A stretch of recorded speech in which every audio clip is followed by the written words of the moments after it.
Assalamualaikum warahmatullahi wabarakatuh. Perkenalkan, nama saya Agustin Syawalila. Saya mahasiswa Universitas Sesa Unggul, jurusan Ilmu Gizi. Pada video kali ini, saya akan melakukan wawancara secara virtual dengan 3 orang narasumber yang akan menjawab pertanyaan dari saya. Baiklah, di sini sudah hadir 3 orang narasumber yang akan menjawab beberapa pertanyaan dari saya. Sebelumnya, saya ingin bertanya, bagaimana kabarnya semua? Baik, Kak. Baik, Kakak bagaimana alhamdulillah kabarnya? baik. Alhamdulillah baik. Baiklah, kalau begitu semoga selalu sehat. Pertama-tama saya akan bertanya kepada Mbak Ika Dian. Topik hari ini yaitu hak dan kewajiban. Jadi menurut Mbak Ika Dian, apa itu hak dan apa itu kewajiban? Hak itu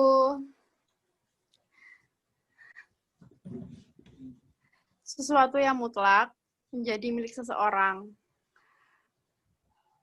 Dan penggunaannya tergantung pada orang itu. Kalau kewajiban? Kalau kewajiban, itu merupakan suatu tugas yang kita harus tanggung jawab. Baik, selanjutnya menurut Mbak Ika Dian, apa perbedaan dari hak dan kewajiban? Kalau misalnya kita nggak ngelakuin kewajiban itu, kita dapat sanksi.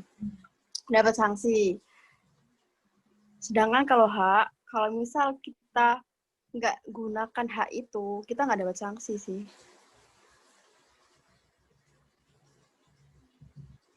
Seperti itu. Baik, pertanyaan selanjutnya, menurut Mbak Ika Dian, apa hak kita sebagai warga negara Indonesia? Hak kita itu sebagai warga negara Indonesia itu hak atas pekerjaan dan kehidupan yang layak. Gitu. Selama ada di Indonesia, kita bebas mencari nafkah, kerja, dan melakukan kegiatan ekonomi demi kesejahteraan diri. Kayak gitu. Kalau kewajiban kita sebagai warga negara Indonesia? Kalau kewajiban kita sebagai warga negara Indonesia, ya kita harus bayar pajak. Mbak Ika Dian. Sama-sama. Kita beralih ke Mas Rizky.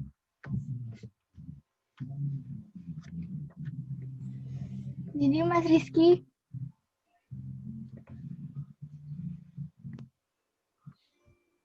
Ya, halo. halo.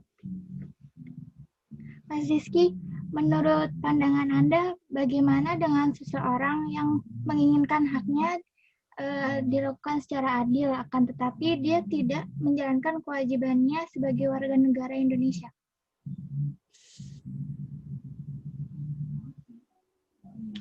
Kalau menurut saya sih, itu bukan warga negara yang baik ya, karena tidak melakukan kewajiban sebagai warga negara, tapi menuntut haknya untuk terpenuhi.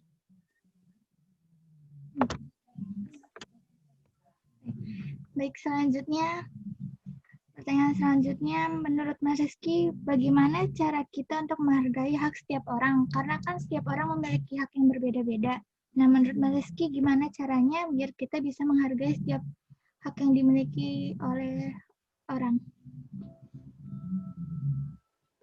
Menghargai hak orang lain.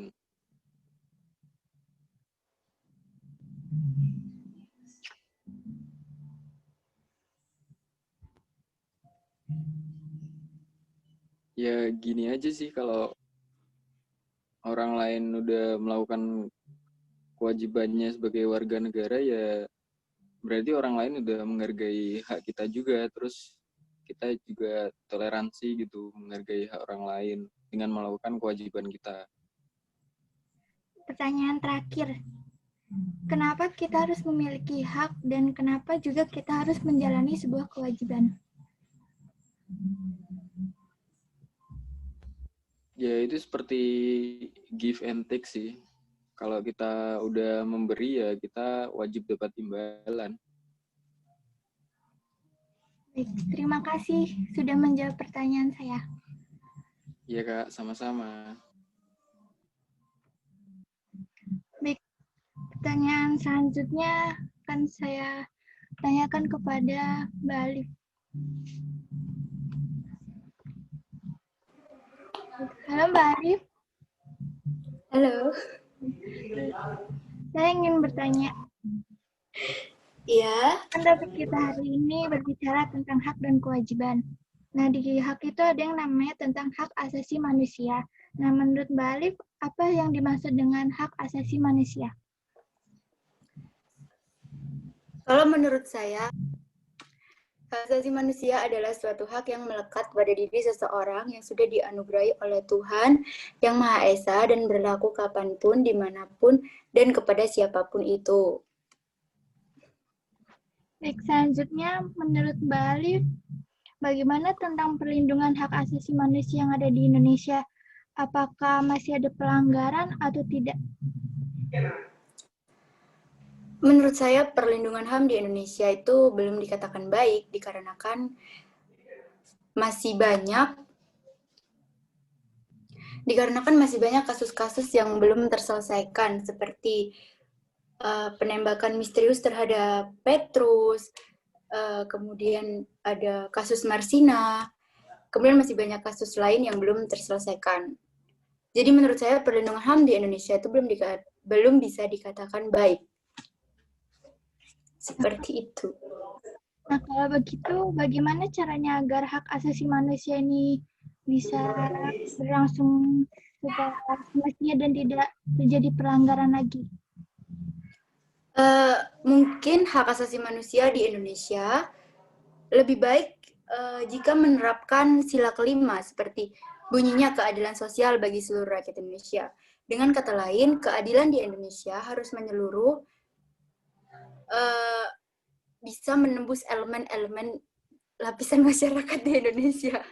Dari masyarakat rakyat kecil, kemudian yang sering terjadi pelanggaran HAM itu rakyat kecil dan perempuan-perempuan. Dan sebaiknya pemerintah lebih bisa bijak memberikan sanksi terhadap pelaku pelanggaran HAM seperti itu. Baik, terima kasih Mbak Alif. Sama-sama. Terima kasih saudara-saudara yang sudah hadir dan berkenan untuk menjawab pertanyaan dari saya. Kurang lebihnya mohon maaf. Wabillahi wa taufiq wal hidayah. Wassalamualaikum warahmatullahi wabarakatuh. Waalaikumsalam warahmatullahi wabarakatuh. Waalaikumsalam.